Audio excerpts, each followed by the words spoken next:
Angela Mwanza talks us through really the sentiment in the market. Private wealth advisor, senior portfolio manager for UBS, going to be running up until this market close with us. And Angela, always great to have you with us. What do you make of, well, the record highs we've had and the pause that we take today? Well, you know, it's been a nice run up, particularly when we work with clients. We tend to be long-term investors, and when we see a run up like that, it is nice to see, but it's not something that we're actively going to work on. Ultimately, we would expect to see some profit taking at a time like we've seen partially today. And one concern that we're watching is inflation. That's been the talk of the town. Inflation has been the talk of the town, and it does seem most investors seem to be, if not shrugging it off, at least taking it in stride here, Angela. At what point do you think you need to start to worry about sort of that erosion of value from inflation on some of these risk assets?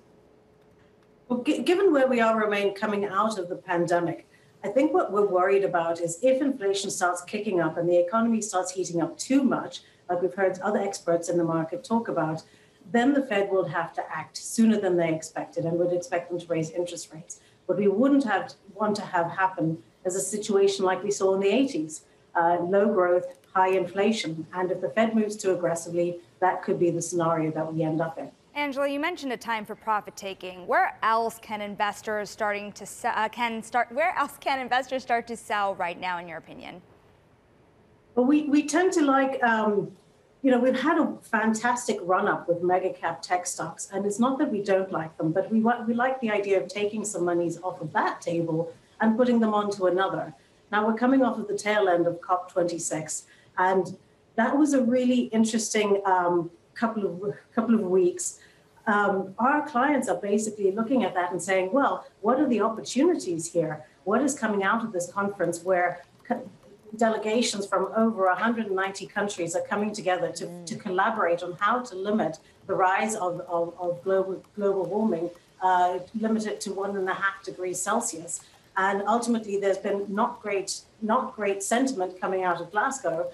But I look at this as kind of like the climate QE. We had the COVID QE. This is the climate QE. And we'll see a massive amount of liquidity moving into renewable energy, into energy efficiency, into smart mobility. And so that's kind of the place where we are suggesting that our clients redeploy capital if they're going to take some profit taking. Angela, very briefly, but like a minute left here, are you finding that your clients are wanting to start to put their money to work in more stocks that sort of reflect their view on the world, as we see certainly with millennials, Gen Z? Absolutely, absolutely. And in fact, as an advisor, we always say that we're at the intersection of family, finance, and philanthropy. And all of that is driven by values. Because if I care about something, I've got to see it in my portfolio, as well as in my foundation and how I engage with the family. And so ultimately, there is the humanitarian side of things, but as an investor, I'm looking for the financial long-term risk-adjusted returns. And when I look at the opportunities that we see around mitigation, how to reduce emissions, and also the opportunities within adaptation, which is looking at the communities today, how many trillions of dollars did it take to rebuild Katrina's levees and dams?